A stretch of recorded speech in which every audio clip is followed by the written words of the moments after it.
D'abord, c'est une race qui appartient au Tchad. Elle vit qu'au lac Tchad.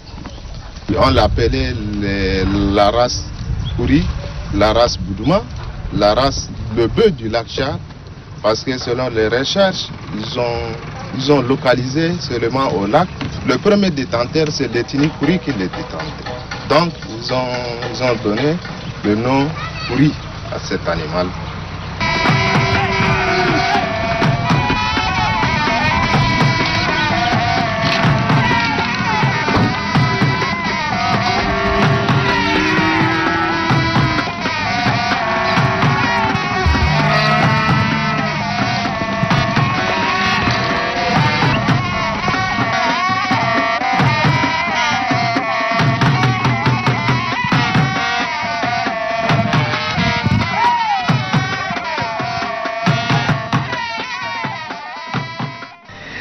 Avec une superficie d'1 284 000 km² et situé au cœur de l'Afrique, le Tchad est un pays d'élevage par excellence.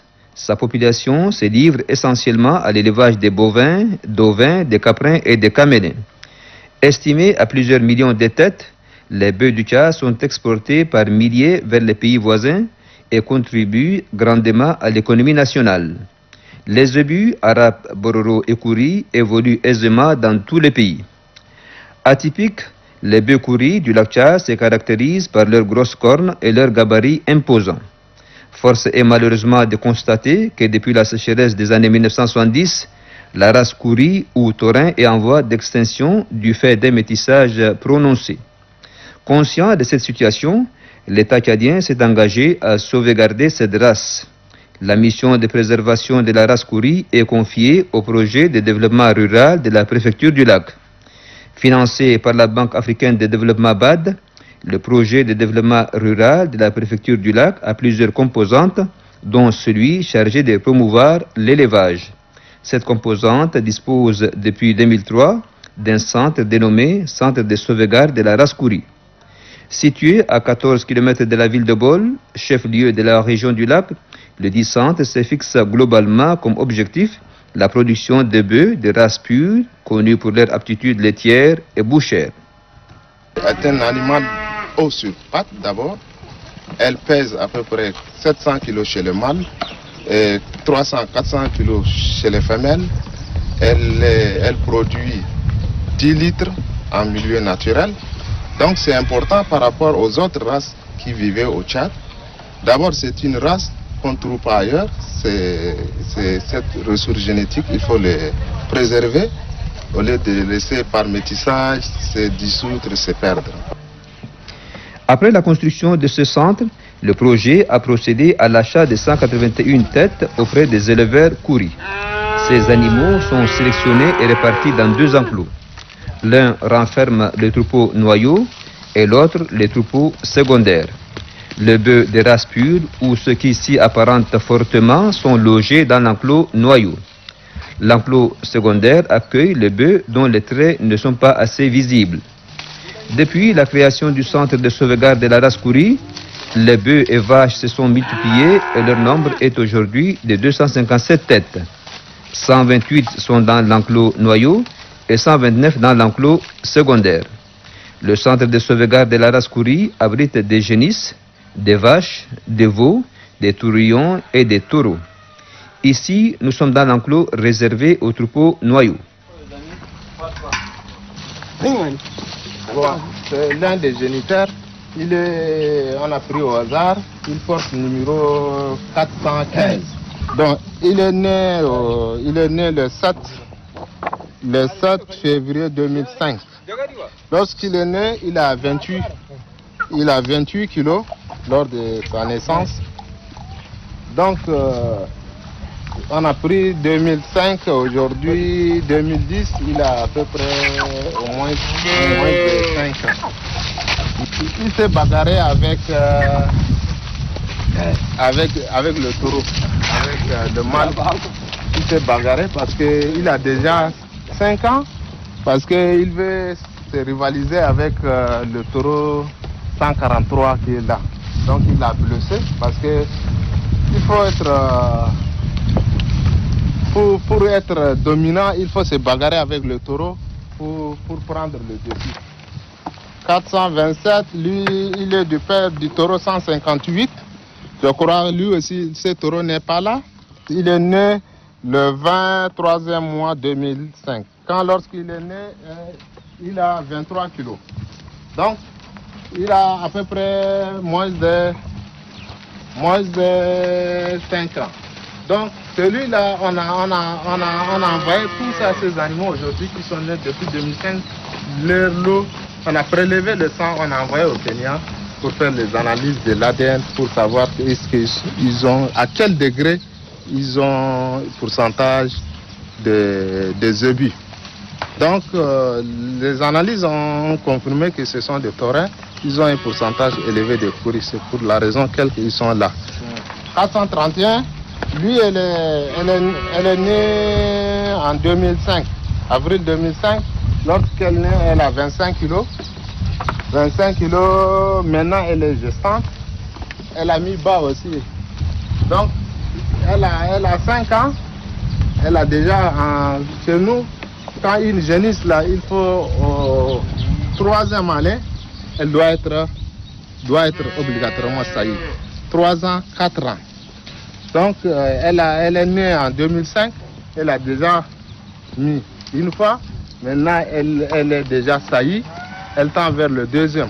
À côté de chaque enclos principal, il est prévu un enclos secondaire pour les veaux. Ceux-ci sont séparés de leur mère pendant un temps pour des raisons de sécurité. On a séparé les veaux de leur mère parce que c'est pour la traite. Comme vous le voyez maintenant, ils ne sont pas encore, les bouvets n'ont pas encore traité le lait. Donc on les sépare, ils vont traire, quand ils vont finir de traiter, on va les ramener encore ici. Ils ne suivent pas leur mère au pâturage. C'est pour éviter le suivi de leurs parents au pâturage qu'on les écarte, on les isole comme ça. Et non seulement ça, c'est par rapport au cas de traumatisme, surtout s'il y a le monde quelque part et ici il y a des veaux parmi les adultes, les jeunes parmi les adultes, il arrive des fois où il y a des accidents. En faisant les saillies, un taureau peut facilement tomber sur le veau et puis l'écraser. C'est pourquoi on le met à l'écart. Multiplier, sauvegarder et conserver la race bovine Kouri, tels sont les objectifs que s'est assigné le centre. Chaque matin, le chef du centre et ses collaborateurs visitent les enclos pour identifier aux besoins le bœuf malade, chercher les causes de leur pathologie afin de les soigner.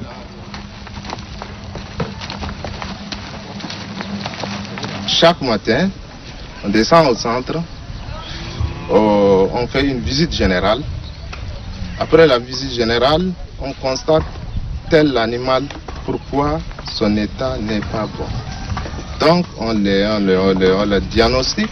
Et en plus de ça, on faisait la visite. Ça c'est la visite chaque matin, visite générale. Est-ce qu'il y a des saillies la nuit? Parce que nos bouviers, on l'avait formé. En notre absence, ils prélevaient toutes les saillies. Saillie c'est quoi? Saillie c'est la monte. Quand un taureau monte sur une vache. Parce qu'il faut relever. Il y a un autre aspect. Et après ça, il faut voir l'alimentation. On les suivait de temps en temps. Et le veau qui sont là, on les préparait des aliments pour les donner.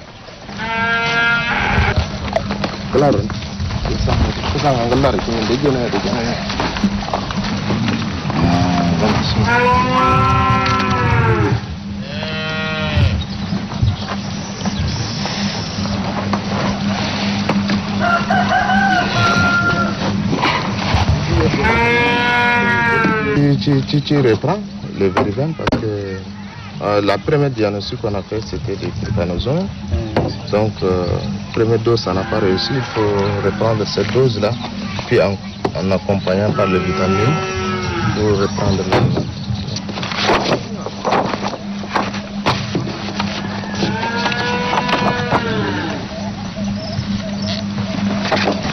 Du lieu là, le Veriben que je vais injecter à l'animal que vous avez vu tout à l'heure. Cet animal souffre de la trypanosomiase.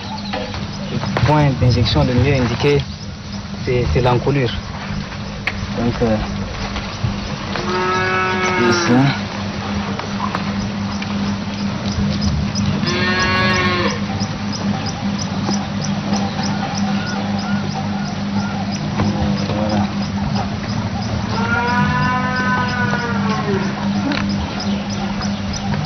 bain qu'on vient de donner, on va lui administrer une dose de ferproxant en guise de reconstituant. Là, je viens de prélever 20 cc de reconstituant, puis je vais administrer maintenant de l'autre côté de l'encoulure.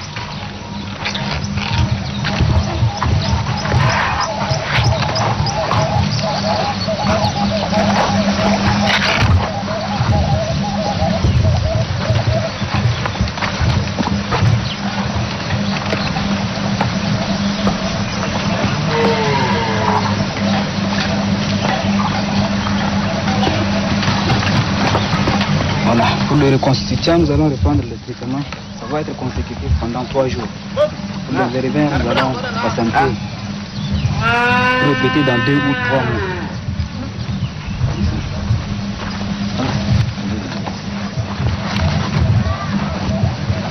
mois.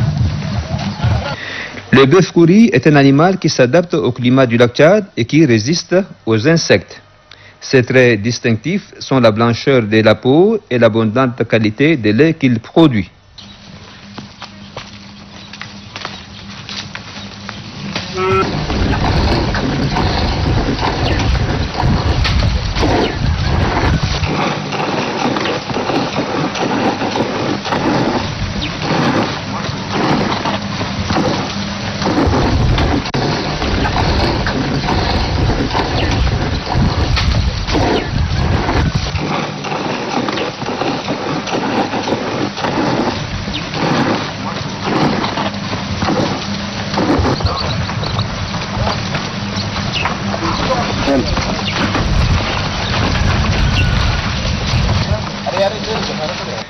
Généralement, les bœufs kouris ont la peau blanche, mais certains n'ont pas cette particularité. C'est le cas de cette vache noire, née en 2006 et nommée America. Elle se trouve dans l'enclos secondaire à cause de la couleur de sa peau. Cependant, elle a des performances très proches de celles de la race pure. Si cette vache donne un veau de couleur blanche, celui-ci est admis dans l'enclos principal. Pour différencier les bœufs du centre de ceux des autres éleveurs de la région, le système traditionnel consistant à marquer la peau de l'animal est utilisé. C'est ainsi que le sigle du centre CSK est inscrit sur tous les animaux. On leur fait également porter des boucles d'oreilles. Au départ, quand on a bouclé les animaux avec des boucles, ce n'est pas suffisant. On a vu que certains animaux sont égarés et on ne les retrouve pas. C'est comme ça qu'on est revenu au système traditionnel de marquage qu'on a marqué sur la peau, CSK. Depuis lors, depuis 2004 qu'on a marqué, aucun de nos animaux sont égarés. S'ils égarent, les éleveurs disent que voilà, cet animal appartient au centre. Ils nous appellent pour aller le chercher. Parce que nous, on ne travaille pas en ferme close ici. On travaille en partenariat avec les éleveurs. Compte tenu de leur cycle, les vaches kouris mettent bas chaque année, ce qui témoigne de l'intérêt économique. La race, elle a une particularité parce que, en plus de la performance viande, lait, si elle est bien nourrie, chaque année, elle donne un veau. C'est important par rapport aux autres. Les autres parce que l'importance de l'élevage, il faut chaque fois avoir un veau d'une manière en zootechnique. Il faut que l'intervalle entre deux vélages soit être au moins une année. Donc chez nous, la moyenne est de 14. On cherchait à diminuer cette moyenne pour rapprocher un peu de 13 ou au moins 12 mois, il faut avoir un veau pour que ça doit être rentable. Lui, génétiquement, si elle est bien nourrie, elle vous donne un veau chaque année. Voilà sa particularité. Le centre de sauvegarde de la race kouri, qui fait un travail de recherche, s'intéresse évidemment à la santé des animaux. Grâce à l'appui des partenaires, les animaux qui y sont logés sont soignés contre certaines maladies. On met l'accent beaucoup plus sur les traitements préventifs. Ces traitements préventifs concernent les maladies telluriques telles que la vaccination contre le charbon symptomatique, la pastorolose, les techniques pneumoniques contagieuses. Et toutefois, ici on rencontre également les cas sporadiques des trypanos. quand de même les trypanos, on fait également des traitements préventifs. Mais il arrive des fois où on rencontre le cas de trypanos. La vache que je viens de traiter tout à l'heure, vous avez vu, ça c'est la trypano. Alors, compte tenu de l'abreuvement, les animaux s'abreuvent dans les drains et puis dans les bras du lac. Et là, les eaux sont souvent infectées. Ces animaux, quelquefois, à l'autopsie, s'il y a un cas, on passe à l'autopsie et on arrive à découvrir que le foie est infecté. Donc ça, c'est la douve. Et c'est parce qu'ils s'abreuvent dans les drains et autres. Donc nous avons pris des précautions. Nos précautions, c'est, vous avez vu, nous avons des abreuvoirs ici. Donc nos animaux vont s'abreuver ici. Avec ces abreuvoirs que vous voyez, ils vont s'abreuver ici. Donc sur l'aspect sanitaire, je pense que nous avons des produits. La Sodelac a mis à notre disposition les produits nécessaires pour lutter contre certaines maladies. Sauf qu'on a des maladies où on ne peut pas diagnostiquer. Sur place ici, on est obligé de faire les prélèvements et envoyer au labo. Si une vache du centre a des difficultés à mettre bas, elle est conduite à la salle des traites où elle reçoit l'assistance des agents. Si on constate au niveau du parc, il y a un animal qui cherche à une assistance pour mettre bas, on le conduit dans cette salle. On l'amène dans cette salle, d'abord, tous les animaux sont préparés pour rentrer dans cette salle. Il n'y a pas une difficulté. Si un animal n'est pas préparé pour rentrer dans une salle, ça pose des problèmes. Or, les animaux qui sont là ici, ils sont déjà préparés, ils savent comment rentrer dans cette salle. On l'amène dans cette salle. L'animal qui cherche à mettre bas et qui demande une assistance, on l'amène ici. Il y a entre-temps les piquets qui sont là. Entre les deux piquets là, on met une demi-fût d'eau. On met des demi-fûts contenant des tourteaux mélangés avec des sons. L'animal rentre. La première des choses, l'animal, on l'attache les pattes là entre les piquets. Voilà, il a demandé l'assistance. On va laisser d'abord elle-même à mettre bas. Après, quand la position du veau est normale, on laisse accoucher. Si la position est renversée, il faut chercher à mettre en ordre. Donc on le met, on l'enlève doucement. Le veau, dès que la mise va être terminée, la vache va se lever. Va laisser, la première chose que la vache va demander, c'est l'eau. L'eau était devant lui. Elle va essayer de boire cette eau. Et entre-temps, on laissera la vache, lorsqu'il a vu l'eau, il a vu le tourteau, il va manger d'abord, il va boire. Va aller lâcher son veau. Le lâchement terminé sec, on prendra ce veau, on va le peser. On pèse, on laissera, le veau commencera à chercher là où les mamelles va chercher, on va l'orienter, le veau va essayer de téter. Le premier bout, c'est le premier bout qui est important parce que ce bout contient du cholestérol. Le sérum, c'est tous les anticorps. Donc, ces anticorps-là vont permettre, dans le premier temps, couvrir le veau.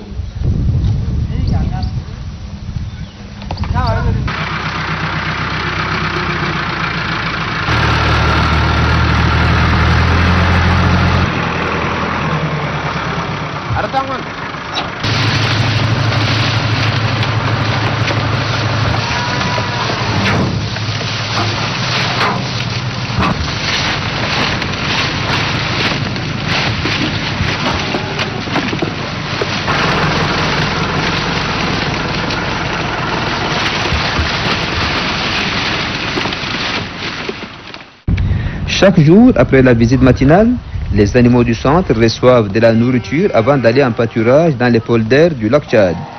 Habitués à s'alimenter d'herbes fraîches, les bœufs couris s'adaptent à la nouvelle donne en consommant de l'herbe sèche.